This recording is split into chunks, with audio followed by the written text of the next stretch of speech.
Marble का शिवलिंग है और घर में हर बार सावन में पूजा करके वापस डिब्बे में रख देते हैं, क्या यह सही है?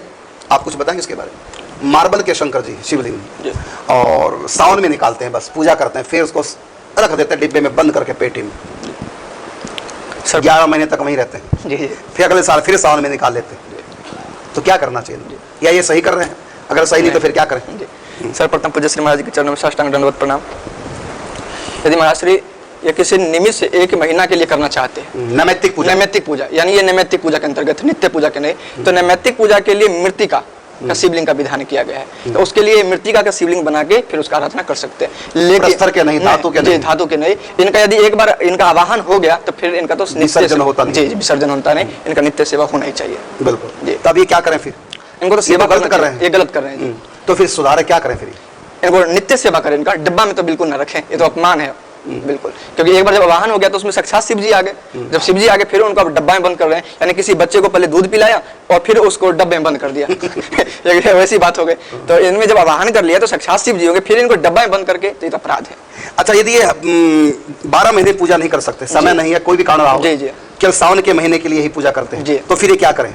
तो ये मंदिर में विराजमान कर दें और नित्य एक केवल प्रणाम भी कर लेंगे, इसको बोलते हैं एक उपचार पूजन। यदि एक उपचार पूजन व्यक्ति करेगा तो ठाकुर जी से भी प्रसन्न हो जाते हैं। तो केवल प्रणाम तो कर ही सकते हैं, इतना से भी ठाकुर जी भी प्रसन्न हो जाए। माने डेली होनी चाहिए सेवा जी, पंचोपचारों तो एक उपचार तो कर ही दें, डेली प्रणाम करने का नहीं, कम से कम प्रणाम करें, पत्र पुष्प उड़ा के प्रणाम करें, ज्यादा नहीं तो, लेकिन नित्य पूजा करें, ये नहीं कि डिब्बे में बंद करके नहीं। जी बिल्कुल, आपने उत्तर दिया है कि डिब्बे में बंद करके नहीं रखना चाहिए, क्योंकि प्रस्तर के ठाकुर जी, मणिमय ठाकुर जी हैं, या धातु में ठाकुर जी हैं, नव धातु के ठाकुर जी, चाहे सोने चांदी के ठाकुर जी है या शंकर जी हैं, दुर्गा जो भी है, तो इनमें हम आवाहन करते हैं, उसके बाद विसर्जन नहीं करते।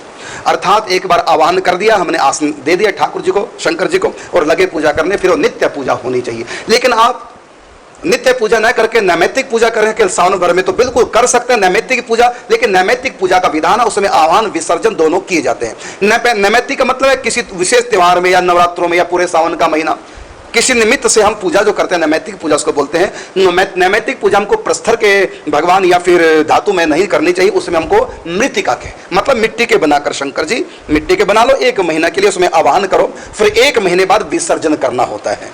कहीं बहते जल में भगवान का श्री विग्रह का विसर्जन कर देते हैं। तो ये आवाहन और विसर्जन मृत्तिका के जो भगवान बने होते हैं उनमें ही होता है, उसमें नैमित्तिक पूजा। तो पत्थर में नैमित्तिक पूजा का विधान नहीं, धातु के भगवान जो बनाते हैं उसमें भी नैमित्तिक पूजा का विधान नहीं है। तो आप केवल सावन में पूजा करते हैं, 11 महीने पूजा नहीं करते, आप बिल्कुल कर सकते हैं, लेकिन पत्थर के शंकर जी ने, फिर आप मृत्तिका के बना लें, मृत्तिका के शंकर, और वो भी ऐसी मिट्टी से नहीं, या तो तीर्थ की मिट्टी हो। यदि अपने यहाँ की मिट्टी आपको रखनी है तो 1.25 हाथ गड्ढा नीचे खोद करके वो पवित्र मिट्टी आपको लानी है, और उसमें सुगंध भी डालनी है। कैसे पिंडी बनानी है नैमित्तिक शंकर जी की, उसमें चंदन का बुरादा डाल सकते हैं, और पुष्पों को पीस करके नेचुरल जो सुगंध इत्र वो भी आप कर सकते हैं। अलग से पवित्र इत्र है तो इत्र भी डालती हैं उसमें। इस प्रकार दिव्य सुगंध, केसर तक आप डाल सकते हैं। तो दिव्य सुगंधित पदार्थों को मिला करके और मिट्टी का अच्छी तरह संस्कार करके, पवित्रीकरण करके, और फिर उसमें आप पिंडी बनाएं। सबसे पहले उसमें भगवान का आवाहन करें, और चाहे पहले दिन और अंतिम दिन किसी विज्ञ को बुला ले, कोई ब्राह्मण विप्रजन आए, वो पहले दिन पूजन करे आवाहन करके, और अंतिम दिन सावन का पूजन करे विसर्जन करके।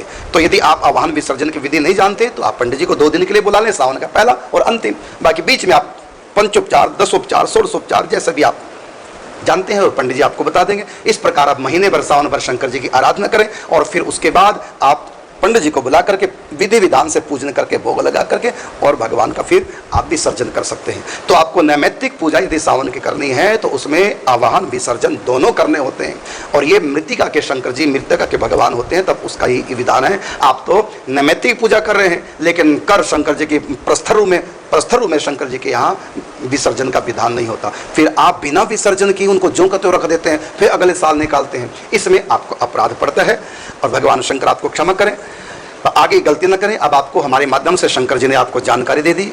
आप उस शंकर जी को स्थापना, यदि 12 उंगल से छोटे हैं ठाकुर जी, आप स्थापित भी बिना करें, ऐसे मंदिर में विराजमान करके दैनिक पूजा करें। यदि आप 16 पूजा नहीं कर सकते, केवल पत्र चढ़ा के और प्रणाम कर लें। प्रतिदिन शंकर जी की पूजा होनी चाहिए, ज़्यादा ना करो, भले थोड़ी करो, लेकिन करो नित्य प्रति।